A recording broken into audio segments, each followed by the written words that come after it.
അൽ മുക്താദിർ ജ്വല്ലറിക്കെതിരെയുള്ള ആരോപണങ്ങൾ വസ്തുതാവിരുദ്ധമാണെന്ന് ചെയർമാൻ മുഹമ്മദ് മൻസൂർ അബ്ദുൽ സലാം. തന്റെ സ്ഥാപനങ്ങൾക്കെതിരെ വിദ്വേഷ പ്രചാരണം നടത്തുന്ന മറുനാടൻ മലയാളി അടക്കമുള്ള ഓൺലൈൻ ചാനലുകൾക്കെതിരെ നിയമ നടപടി സ്വീകരിക്കും. ഗോൾഡ് ആൻഡ് മർച്ചന്റ് അസോസിയേഷൻ തനിക്കെതിരെ ഗൂഢാലോചന നടത്തുകയാണ്. സീറോ പണിക്കൂലിയിൽ സ്വർണ്ണാഭരണങ്ങൾ കൊടുക്കുന്നത് തടയുകയാണ് ഇത്തരക്കാരുടെ ലക്ഷ്യമെന്നും അൽ മുക്താദിർ ഗ്രൂപ്പ് ചെയർമാൻ മുഹമ്മദ് മൻസൂർ അബ്ദുൽ സലാം വ്യക്തമാക്കി.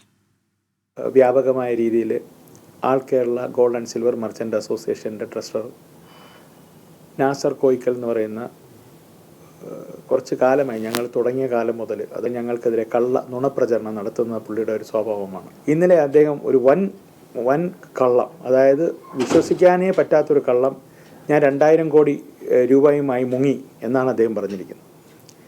ഞാൻ ഇവിടെ തന്നെ അദ്ദേഹം പറഞ്ഞ ആരോപണം ഉള്ള ദിവസവും ഞാനുണ്ട്, കേരളത്തിൽ തന്നെയുണ്ട്, ട്രിവാൻഡ്രത്തുണ്ട്. അത് കൂടാതെ അതിനെ പൈസ വാങ്ങിച്ചുകൊണ്ട് മറുനാടൻ മലയാളി എന്ന് പറയുന്നൊരു വീഡിയോ യൂട്യൂബ് ചാനൽ അദ്ദേഹം ഇതിനെ അങ്ങനെ പ്രചരിപ്പിക്കുകയാണ്, ഈ നുണ പ്രചരിപ്പിക്കുകയാണ്. അദ്ദേഹത്തിൻ്റെ വാർത്തകൾക്ക് യാതൊരു അടിസ്ഥാനവും ഇല്ലെന്നുള്ളതിന് ഉത്തമ ഉദാഹരണമാണ് ഞാൻ ഇവിടെ ഇരുന്ന് നിങ്ങളോട് ഈ പ്രസ് മീറ്റ് നടത്തുന്നത്.